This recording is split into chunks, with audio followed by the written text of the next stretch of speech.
പ്രഭാഷകൻ 14-ാം-അധ്യായം 20 മുതലുള്ള വാക്യങ്ങൾ. ജ്ഞാനത്തിൽ മനസ്സുറപ്പിച്ചു ബുദ്ധിപൂർവം ചിന്തിക്കുന്നവൻ അനുഗ്രഹീതൻ. ജ്ഞാനത്തിൻ്റെ മാർഗങ്ങളെപ്പറ്റി മനനം ചെയ്യുന്നവൻ അവളുടെ രഹസ്യങ്ങൾ അറിയും. അവൻ ജ്ഞാനത്തെ നായാട്ടുകാരനെപ്പോലെ പിന്തുടരുകയും അവളുടെ വഴിയിൽ പാതിയിരിക്കുകയും ചെയ്യും. അവൻ ജാലകത്തിലൂടെ എത്തിനോക്കുകയും വാതിൽക്കൽ ചെവിയോർക്കുകയും ചെയ്യും.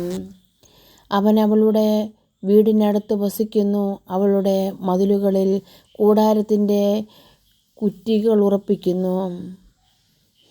സ്നേഹപിതാവായ ദൈവമേ, ജ്ഞാനം ആണല്ലോ എല്ലാത്തിൻ്റെയും ഉറവിടം. ഈശോയെ, ജ്ഞാനം നൽകി അനുഗ്രഹിക്കണമേ. പരിശുദ്ധാത്മാവെ, ഞങ്ങളെ അനുഗ്രഹിക്കണമേ. പരിശുദ്ധാത്മാവിൻ്റെ ദാനങ്ങളാണല്ലോ ജ്ഞാനം.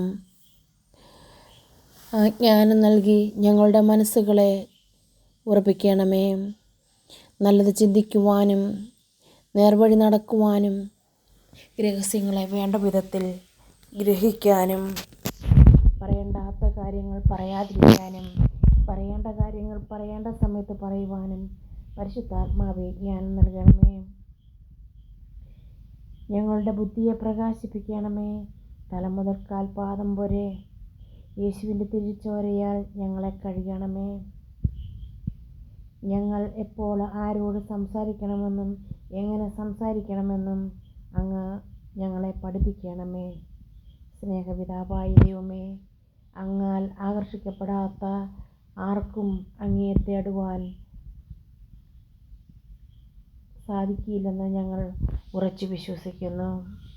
പിതാവേ, അങ്ങയുടെ അനന്തമായ പരിപാലന ഞങ്ങളുടെ മേലും ഞങ്ങളുടെ കുടുംബത്തിൻ്റെ മേലും മക്കളുടെ മേലും മാതാപിതാക്കന്മാരുടെ മേലും സഹോദരങ്ങളുടെ മേലും ചൊരിയണമേ. നാഥ, ലോകവസ്തുക്കളിൽ നിന്ന് രക്ഷിക്കണമേ. ശാന്തി സമാധാനവും നൽകണമേ. പരസ്പര സ്നേഹവും വിശ്വാസവും സാഹോദര്യ സ്നേഹവും ബഹുമാനവും ദൈവവിശ്വാസവും നൽകണമേ. ദൈവിക ജ്ഞാനത്തിലും ദൈവവിശ്വാസത്തിലും അടിയുറച്ച് വിശ്വസിക്കുന്ന ഒരുവൻ്റെ ഭവനവും അവൻ്റെ ഭാവിയും തലമുറയും അനുഗ്രഹിക്കപ്പെട്ടതാണ്. കർത്താവേ, കുഞ്ഞുങ്ങളെ അനുഗ്രഹിക്കണമേ. വരും തലമുറയെ അനുഗ്രഹിക്കണമേ. ഈശോയെ, തലമുറ നന്നായാൽ മാത്രമേ വിശ്വാസത്തിൻ്റെ ചൈതന്യം വരും തലമുറയ്ക്ക് കൈമാറുവാൻ സാധിക്കുകയുള്ളൂ. യേശുവേ, സ്തോത്രം. ദൈവമേ, നന്ദി. ദൈവമേ, ആരാധന. Hallelujah, hallelujah, hallelujah, hallelujah, hallelujah, hallelujah, hallelujah. യേശുവേ ആരാധന. യേശുവേ സ്തുതി, മഹത്വം. Hallelujah, hallelujah, hallelujah, hallelujah, hallelujah, hallelujah. യേശുവേ, ജ്ഞാനവും ബുദ്ധിയും നൽകി അനുഗ്രഹിക്കണമേ. യേശുവേ, സ്തോത്രം, സ്തോത്രം, സ്തോത്രം.